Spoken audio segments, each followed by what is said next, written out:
Hello, today we discuss about parenthesis theorem. My name is Prince Prajapati and my roll number is 18BC 183. In this particular video, first we will see what is parenthesis theorem, then what are the applications of this theorem. Then we will see important properties of this parenthesis theorem, and in the last we solve one example for a clear understanding. I hope that you are familiar with DFS concept in graph theory because this parenthesis theorem is basically used in DFS graph. So if you don't know what is DFS, then first understood that and then see this video. In this video, we understood every detailed information about parenthesis theorem. So I hope that you all will enjoy this video. Now let's see what is parenthesis theorem. So parenthesis theorem is used in DFS graph. So I hope that you are familiar with this concept. So this theorem states that the descendants in DFS tree have an interesting property. So this theorem uses this descendants property in DFS tree. So let's first see these 3 points. First is descendant and ancestors. I hope that you all know what is descendant and ancestor. Second is discovery time. So discovery time is the time at which in DFS algorithm we pop up any particular vertex from queue and we start traversing. Second is finish time. So finish time means a time at which we finish traversing all of descendant of any particular vertex. So this time is a finish time. Now let's see descendant property of DFS tree. So in DFS graph, if V is a descendant of U, then discovery time of V is greater than discovery time of U. So we know that we can traverse first ancestor then descendant. So here use the ancestor. So discovery time of U is earlier and then we start discovering V. So discovery time of V is later than discovery time of U. Second is the finish time of V is earlier than finish time of U. We know that U is here ancestor, so U have more descendant than V, which is a descendant of V. So finish time of traversing all of vertex, all of descendant of V is earlier than the finish time of V. So this is property of parenthesis theorem. Now let's see application of parenthesis theorem. So application of this theorem is to classify DFS graph in these 4 edges. So here one question arises in your mind that what are the use of these edges? So we all know that graph theory is basically used in practical scenario. So these all edges have their own importance in practical field. So here we don't discuss about practical scenario, but we only find these edges with use of parenthesis theorem. Now let's understand about these edges. So first, tree edge. So it is an edge which is in DFS tree. So it is an edge which is in DFS tree. So if you familiar with DFS tree, then you know that what is DFS tree. So DFS tree contain edges of DFS graph which is used in traversal of root to depth of this graph. So here green color edges are tree edges of we can say DFS graph. So if you familiar with DFS, then you understood this clearly. So we can say that only these green color edges are part of DFS tree. So among these all 4 edges, only 3 edges are part of DFS tree. All of these 3 edges are not part of DFS tree. So now let's see what is the forward edge. So in this forward edge, let's say forward is UV. So in U to V, so V is a descendant of U but not part of DFS tree. So let's take example. So here in this graph, let's take u as a 1 and v as a 4. So here our definition says that v is a descendant of u. So here 4 is a descendant of 1. So our first condition is satisfied and not part of DFS tree. So our 1 to 4 edge is also not part of DFS tree. So we can say that this 1 to 4 edge is the forward edge. Now see what is backward edge. So in backward edge, let's take uv is a backward edge due to v. U is a descendant of v but not part of DFS tree. So here inverse process of forward edge. In forward edge, v is a descendant of u, but here u is a descendant of v. So in this graph, let's take one edge 5 to 1.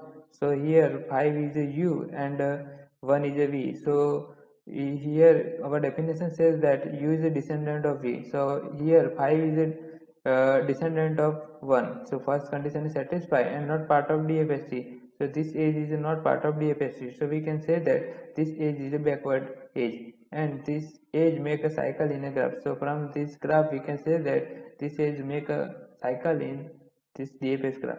So now see what is a cross edge. So in this cross edge, connected to vertex have a no relation of ancestor or descendant relation between them.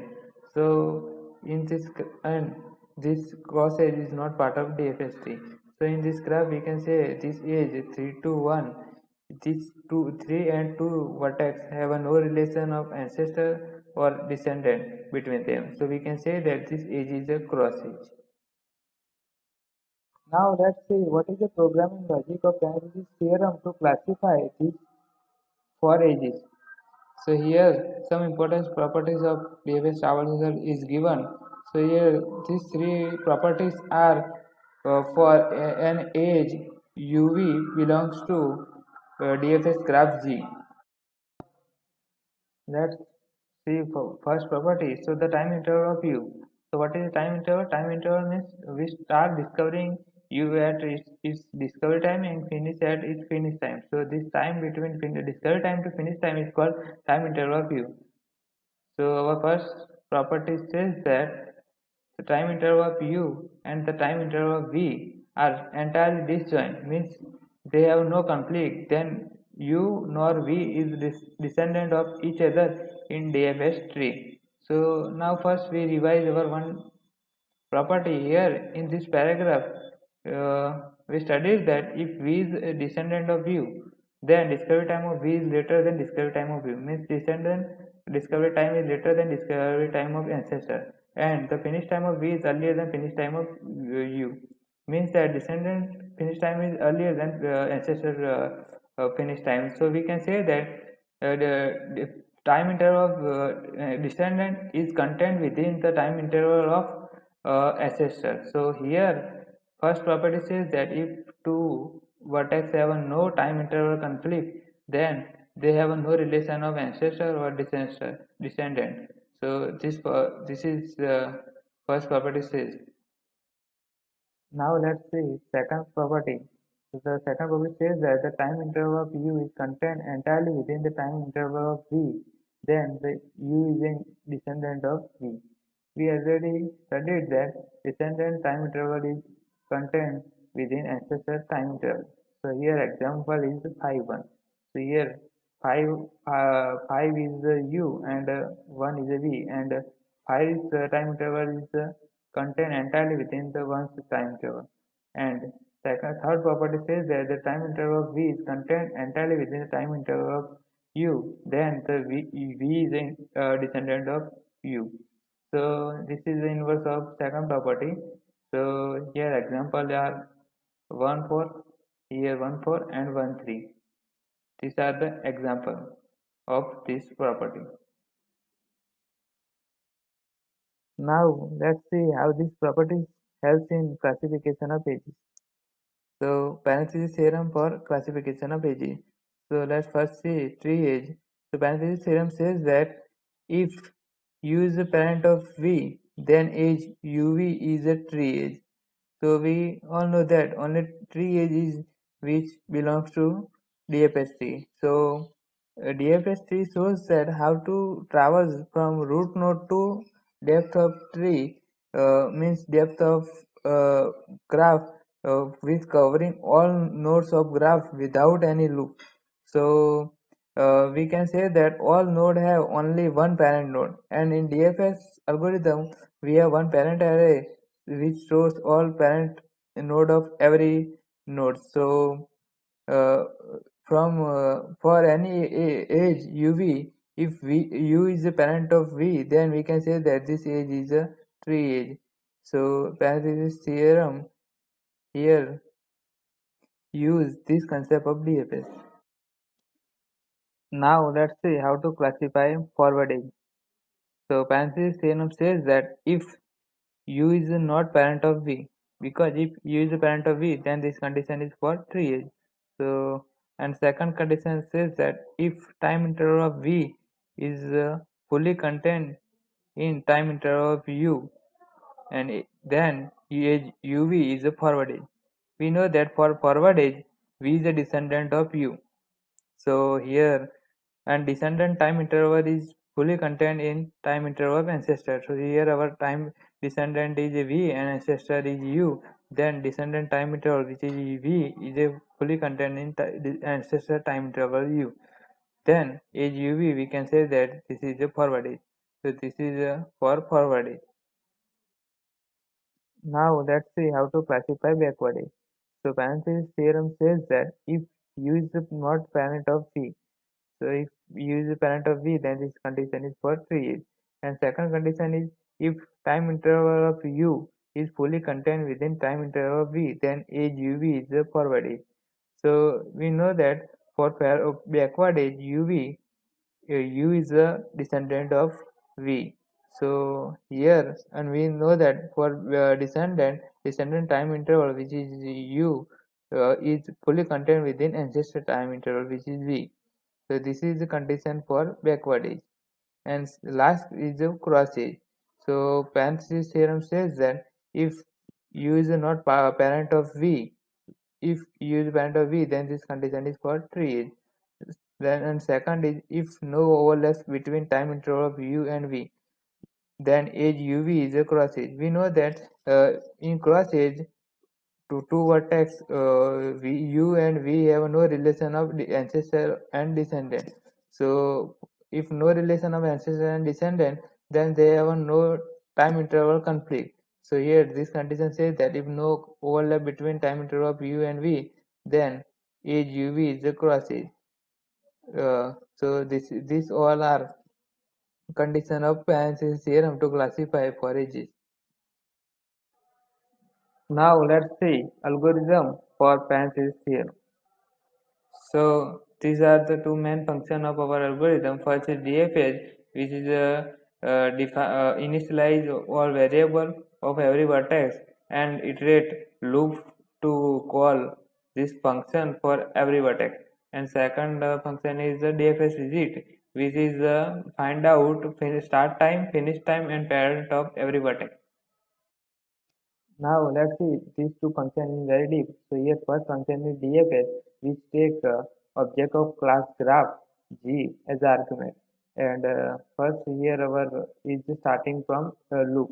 So here loop here is for each vertex u belongs to g dot v. Here v is the array which store all vertex of graph. So this loop is for all vertex in a graph. So for all vertex, if we initialize a color as a white color, we find that this vertex is travel or not. So here for starting, white means vertex is not travel, and u dot parent is equal to none means if not travel, then its parent is a none. And then if initialize time is a zero, because if not we starting traversing, then time initialize is a zero. And then again one loop for every vertex in a graph. So this loop checks if this vertex is a vertex is a traverse or not, means this its color is white or not.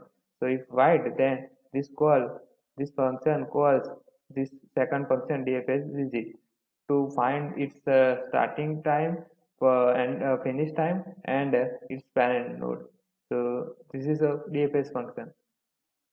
So let's see our second function DFA widget.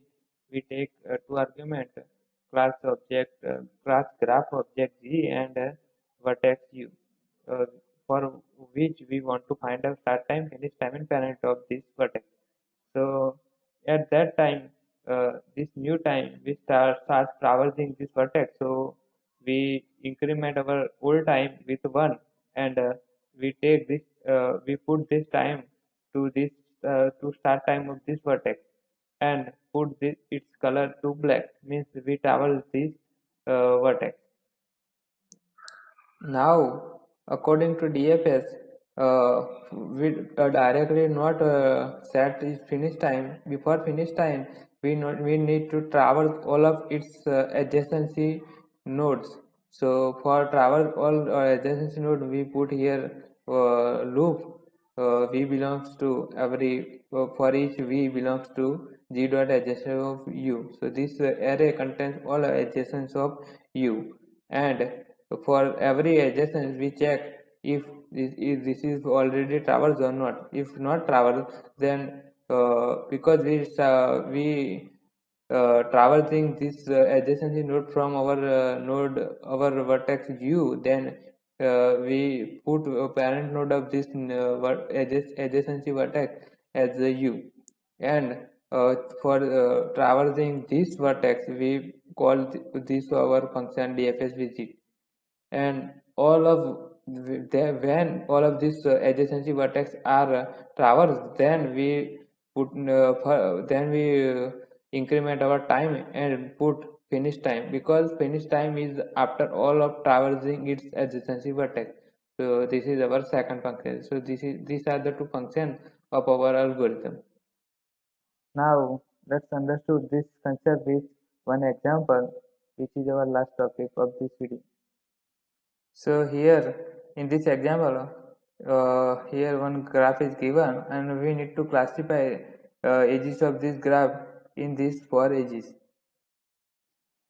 We solve this example with our algorithm. So here first DFS function is given. For in DFS function we initialize vertex v, which is an array contain all vertex. So here 5 vertex according to graph we initialize. Then color of all vertex we initialize with white, which is denoted as a w, and parent node of all vertex we initialize with null, and time is 0. Then we call dfs function for vertex 1, because in this function we call dfs function for all unvisited vertex. Now let's see this dfs function for vertex 1. So our first step is to increment time with 1. So our initialized time is 0, so we increment with 1. So next new time is 1. In right side I also wrote this our algorithm, so you clearly understand. So next step is to update our start time of our vertex. So our vertex once start time is equal to time. So our time is 1. So we set our start time of vertex 1 with 1. So in this array I also updated this start time. Our next step is to change color to black. So in this array I also updated color with black, and in this graph I put this arrow because we visited this vertex 1. And our next step is to call this dbase visit function for all of this adjacency node which are not visited. So our adjacency node are 2, 3, and 5. So in this sequence first is 2. So I call this function dfs visit function for vertex 2. I forgot to change this parent node of vertex 2, which is 1. So I updated here, and I also put arrow to vertex 2 because we visited vertex 2. Now see this dfs visit function for vertex 2. So we now increment time with 1, so new time is 2, and we update start time to 2. I updated here start time to, for vertex 2 to 2, and we set color to black. So I also updated here color black, and now we call this dfs function for all of adjacency vertex of vertex 2. So adjacency vertex of vertex 2 are 1 and 5, and but here we do not call the dfs visit function for vertex 1, because we already visited vertex 1, and we call only dfs visit function for unvisited vertex. So 1 is already visited, so we call this function for vertex 2, vertex 5. So and we put parent of vertex 5 to 2. So here we put 2. Now let's see our df function for vertex 5. First step is to increment time. So our time is now new time is 3. And set the start time is equal to time is equal to 3. So I already updated here start time is equal to 3 for vertex 5. Then we change the color to black. So here I already updated color. Then we need to call df function for adjacency vertex of this vertex 5 which node are which adjacent vertex are not visited. So here only one vertex of this adjacency vertex of this vertex 5 which is 1 and which is already visited, so we don't call any DFS visit function here. Now we return to our recursion function because we have no adjacency vertex for vertex 5. So now we need to find finish time for vertex 5. So we incremented time by 1.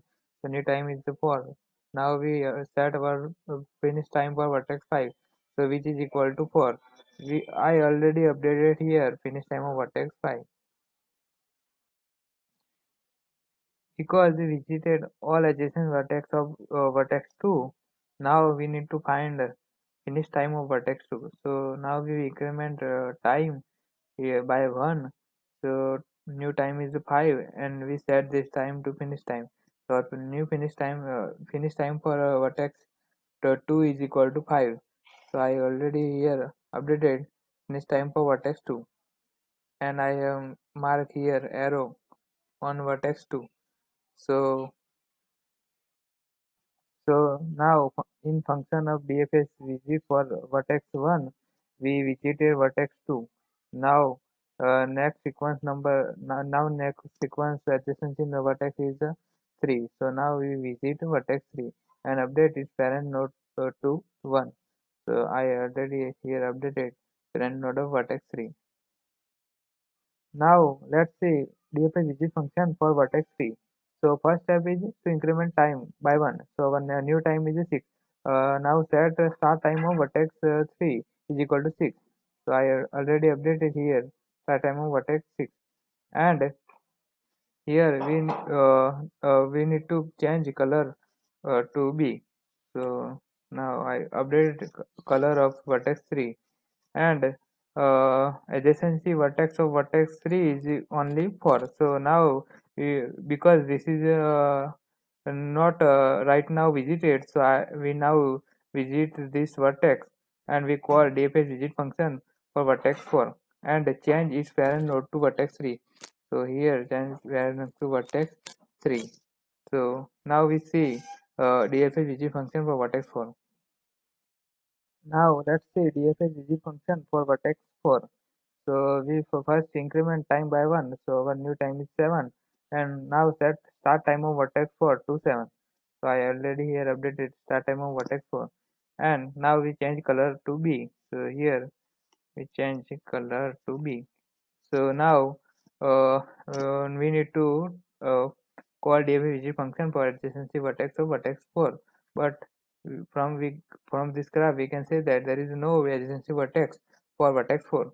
So here now we need to find finish time of vertex 4. So we increment here time by 1. So new time is 8 and set this time to finish time of vertex 4. So I already updated here finish time to vertex 4 is equal to 8. Now we visited all adjacency node of vertex 3. So now we need to find finish time of vertex 3. So here we increment time by 1 which is equal to 9 and we set this time to finish time of vertex 3. So I already updated here finish time of vertex 3 is equal to 9. So now in DFS visit function for vertex 1 we visited vertex 2 and 3. Now in sequence now next vertex is 4. So we don't visit here vertex 4 because we already visited vertex 4. So now we need to find out finish time of vertex vertex 1. So we updated time by 1. So here new time is equal to 10 and finish time vset is equal to 10. I updated here finish time of vertex 10. Now we return to here. Now our DFS function. So we here we call DFS function for vertex 1.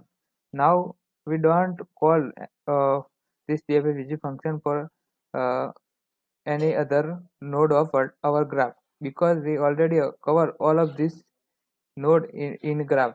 Here I here mark arrow in all of vertex. So now we finish our two function. Now let's classify our edges in this graph. So we use here start time, end time, and parent node of all this vertex. So for let's say first this edge 1 to 2. So first we need to check whether if for 1 to 2 if 2's parent node is equal to 1 or not. So here in this array parent node of 2 is equal to 1. So we can say that this edge is a tree edge because it belongs to DFS tree. So I mark here 1 to 2 edge as a tree edge. Now let's see for edge 1 to 3. So first we see if 3 the parent node is 1 or not. So here in this parent array we see that parent node of 3 is equal to 1. So we can say that 1 to 3 is also 3 edge. So I mark here 1 to 3 edge as a tree edge. Now let's see edge 1 to 4. So first we see that if parent node of vertex 4 is equal to 1 or not. So here parent node of vertex 4 is not equal to 1. So we need to check time interval of 1 and 4. So here time interval of 1 is equal to 1 to 10 and time interval of 4 is equal to 7 to 8. So here time interval of 4 is contained within time interval of 1. So 4 is a descendant of 1 and it is not part of a DFS tree because its parent parent node is not equal to 1. So we can say that this is a according to the definition of forward edge, this is a forward edge. So I wrote here 1 to 4 as a forward edge. Now let's see 2 to 5 edge. So first see if parent node of 5 is equal to 2 or not. So here parent node of 2 is equal to 5 is equal to 2. So we can say that this 2 to 5 edge is a tree edge. So I write here 2 to 5 is 3 edge. Now let's see edge 3 to 2. So here first we see if parent node of 2 is equal to 3 or not. So here in this array parent node of 2 is not equal to 3. So we need to check time interval of 2 and 3. So here I wrote here time interval of 2 and 3. So here we can say that there is no conflict between time interval of 2 and 3. So we can say that according to definition of cross edge, this is a cross edge. Now let's see edge 5 to 1. So here first we see if parent of node 5 is equal to 1 or not. So here parent of node 5 is not equal to node 1. So now we need to check time interval of node 5 and 1. So I wrote here time interval of node 5 and 1. So we can say that here time interval of 5 is contained within time interval of 1.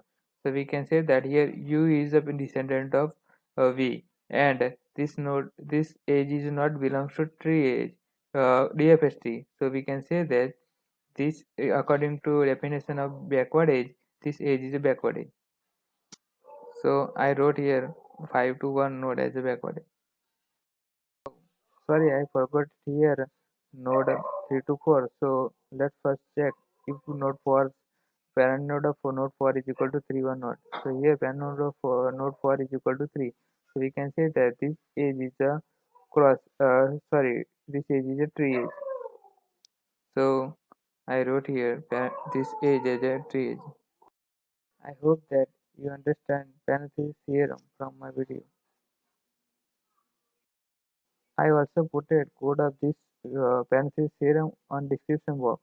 If you want to see that, then you can say this code of this Penzias theorem from there. So please subscribe my channel. Thank you.